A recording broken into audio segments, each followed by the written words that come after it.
নমস্কার সকলকে, আমার চ্যানেলে তোমাদের সকলকে স্বাগত। তো আজ ছিল আমাদের পাশের বাড়ির একটা দিদির মেয়ের বার্থডে।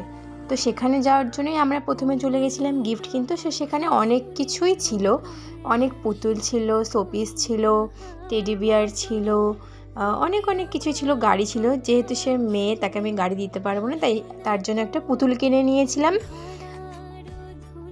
তো এই যে আমাদের বার্থডে গার্ল, তো ও না আমার কোলে একদমই আসতে চাইছিল না। আমি অনেক কষ্ট করে ওর সাথে একটা ছবি তুলেছি। ওর পাশে দেখো ওর বাবা দাঁড়ানো ছিল।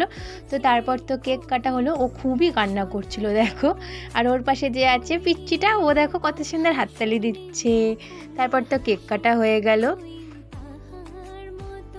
তো তারপর পোকো আমার কাছে আবদার করেছে, ওর সাথে আমি এখন আর ভিডিও করছি না, তাই জন্য ওর সাথেও একটা ভিডিও করে নিলাম। তারপর খাওয়া দাওয়া করে বাড়ি চলে এসেছিলাম। তো তোমাদের যদি আমার এই ভিডিওটা ভালো লাগে তাহলে আমার চ্যানেলটা প্লিজ সাবস্ক্রাইব করে দিও। বাই।